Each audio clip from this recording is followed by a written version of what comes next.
Hello दोस्तों, कैसे हैं आप सब। मैं विवेक कुमार अपने वीडियो में स्वागत करता हूं। आज का वीडियो खास होने वाला जब हम बात करेंगे एक और नई भर्ती के बारे में, जो कि आपका भारत इलेक्ट्रॉनिक्स लिमिटेड की तरफ से आई है।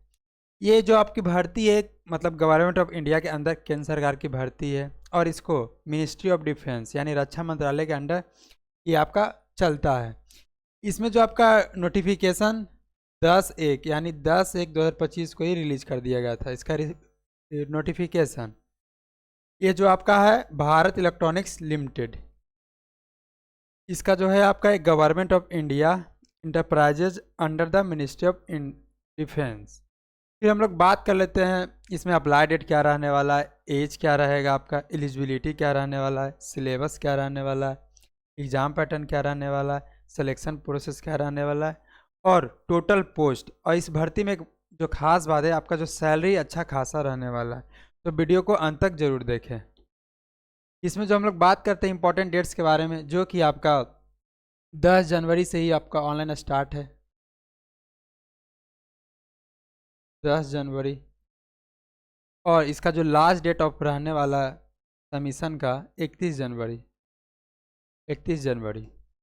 फिर इसमें जो आपका एलिजिबिलिटी रहने वाला है आपका बीटेक यानी बीटेक का डिग्री होना चाहिए आपके पास, इलेक्ट्रिकल में मैकेनिकल में सिर्फ यही भर सकते हैं और कोई भी ब्रांच वाले नहीं भर सकते हैं। जैसे सिविल हो गया ये सब नहीं भर सकते। आपके पास मतलब बीटेक का डिग्री इलेक्ट्रिकल में होना चाहिए, नहीं तो मैकेनिकल में, वही ब्रांच वाले सिर्फ भर सकते हैं, इलेक्ट्रिकल और मैकेनिकल वाले। तो हाँ, इसमें जो आपका हो गया प्रोफेशनली इंजीनियर का इलेक्ट्रिकल का, इसमें आपका 200 सीट रहने वाला है। और मैंने बताया एजुकेशनल क्वालिफिकेशन जो आपका बीटेक या बीएससी आपका engineering in electronics and communication, यानी बीटेक का डिग्री आपके पास इलेक्ट्रॉनिक्स में होना चाहिए, तब आप भर सकते हैं। फिर इसमें आपका दूसरा प्रोफेशनली इंजीनियर मैकेनिकल का हो गया, जिसमें जो आपका पोस्ट 150 है। और इसमें जो आपका रहने वाला है बीटेक या BSc in engineering in mechanical branch यानी मैकेनिकल। तो हाँ, फिर इसके बाद हम लोग पोस्ट डिटेल के बारे में बात कर लेते हैं। इसमें जो आपका जनरल का रहने वाला है 143 पोस्ट है और ईडब्ल्यूएस का 35 है, ओबीसी का आपका 94 है, एससी का 52 है और एसटी का आपका 26 है। जो टोटल पोस्ट आपका हो गया 350 पोस्ट रहने वाले हैं, 350। फिर इसी तरह हम लोग पे स्केल के बारे में देख लेते हैं। इसमें सैलरी क्या रहने वाला है आपका।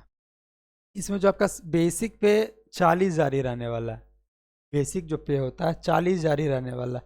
लेकिन आपका डीए, एचआरए और जो भी अलाउंस होता है जैसे में रेंट, मेडिकल, ये सब मिला के आपका जो कम से कम भी तो 1 लाख से ऊपर आपका सैलरी रहने वाला है, 1 लाख पर मंथ। आपका यहाँ दिया भी है सीटीसी 13 लाख का एनुअल जो होता है। और इसमें जो आपका एज मैक्सिमम बहुत कम दिया है, 25 साल तक ही है। मतलब मैक्सिमम जो एज रहने वाला आपका 25 साल तक, इसके आगे नहीं भर सकते। फिर हम लोग बात कर लेते हैं एग्ज़ाम पैटर्न के बारे में। इसमें जो आपका 100 क्वेश्चन टेक्निकल जो आपका ब्रांच होगा उससे पूछेगा और 25 क्वेश्चन आपसे जैसे हो गया जनरल, रीजनिंग, मैथ, इंग्लिश, इससे रहेगा आपका। तो हम लोग देख लेते हैं उसके 100 क्वेश्चन हो गया आपका टेक्निकल से 100 मार्क्स के लिए स्पेसिफिक ब्रांच से। और इसके बाद आपका जनरल एप्टीट्यूड एंड रीजनिंग से आपका 25 क्वेश्चन रहेगा 25 मार्क्स का, जिसमें जो आपसे पूछेगा रीजनिंग से, इंग्लिश से, मैथमेटिक्स एंड जीके जीएस से थोड़ा रहेगा आपका। ये जो टोटल क्वेश्चन हो गया आपका 125 हो गया, 125 मार्क्स के लिए। और जो आपको समय मिलता है 2 घंटे का, 2 घंटे का समय मिलता है। इसमें निगेटिव मार्किंग आपका 4 गलती कीजिएगा तो एक मतलब 1 नंबर काटेगा, यानी 1/4 है आपका जो निगेटिव मार्किंग रहने वाला है, 1/4 रहने वाला है। तो हाँ, फिर हम लोग सिलेबस के बारे में देख लेते हैं। इसमें जो आपका सिलेबस टेक्निकल से, आपका जो ब्रांच जिस ब्रांच से आपका है उससे पूछेगा, और आपका जनरल एप्टीट्यूड हो गया जैसे में लॉजिकल रीजनिंग, फिर आपका मैथमेटिक्स और इंग्लिश, और जनरल नॉलेज से थोड़ा पूछेगा आपका जीके जीएस जो होता है, ये हो गया। थोड़ा सा करंट अफेयर्स भी रहता है बेसिक। फिर हम लोग सिलेक्शन प्रोसेस के बारे में बात कर लेते हैं। इसमें जो आपका सिलेक्शन, पहले आपका कंप्यूटर बेस्ड यानी सीबीटी होगा, इसके बाद आपका इंटरव्यू होगा। और एक बात, आपका जो सीबीटी एग्ज़ाम होगा इसमें आपका कैटेगरीज वाइज भी है, जैसे में आपका जनरल और ओबीसी और ईडब्ल्यूएस का 35% लाना कंपलसरी है। आपका जो रिटन एग्ज़ाम होगा सीबीटी उसमें, तब आप एलिजिबल होंगे इंटरव्यू के लिए। और एससी एसटी और आपका जो विकलांग होंगे उनका 30% लाना कंपलसरी है, यानी 50% मान लीजिए जनरल का हो गया, और जो आपका रिजर्व कैटेगरी वाले उनका 30% लाना कंपलसरी है। इसके बाद आपका इंटरव्यू के लिए आप सेलेक्टेड हो जाइएगा, और इसके इंटरव्यू के परफॉर्मेंस के बेसिस पे ही आपका जो है फाइनल सिलेक्शन या मेरिट लिस्ट बनेगा। तो हाँ, ये हो गया आपका सिलेक्शन प्रोसेस। फिर हम लोग बात कर लेते हैं एप्लीकेशन प्रोसेस के बारे में, कि हम लोग इस फॉर्म को कहाँ से देख सकते हैं, कहाँ से भर सकते हैं। तो ये आप इसका ऑफिशियल वेबसाइट है आपका belbellindia.in, यहाँ से भी, नहीं तो हमारा टेलीग्राम चैनल है अच्छी पढ़ाई, डिस्क्रिप्शन में इसका लिंक प्रोवाइड कर दिया जाएगा, वहाँ से भी आप देख सकते हैं। और हम लोग सरकारी नौकरी के रिलेटेड जो भी भर्ती या वैकेंसी आती है सबसे पहले हम लोग वहाँ प्रोवाइड कर देते हैं, तो आप लोग जाके ज्वाइन हो जाइएगा।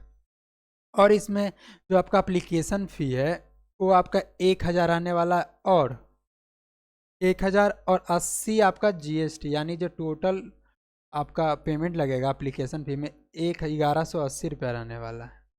ये आपका जनरल ओबीसी और ईडब्ल्यूएस का, और एससी एसटी का आपका फ्री है, और विकलांग का जो रिजर्व कैटेगरी वाले के लिए फ्री है, इनके लिए फ्री है, फ्री, इनको कोई फ़ी नहीं देना है एप्लीकेशन फ़ी में। ये हो गया आपका जनरल के लिए। फिर ये हो गया आपका इम्पोर्टेंट लिंक्स जहाँ से आप फॉर्म भर सकते हैं। तो हाँ दोस्त, यही छोटी जानकारी इस वीडियो के माध्यम से बताना चाहते थे। अगर हमारी वीडियो आपको अच्छी लगती है तो चैनल को सब्सक्राइब करें, वीडियो को लाइक करें। मिलते हैं नेक्स्ट वीडियो में। जय हिंद, जय भारत।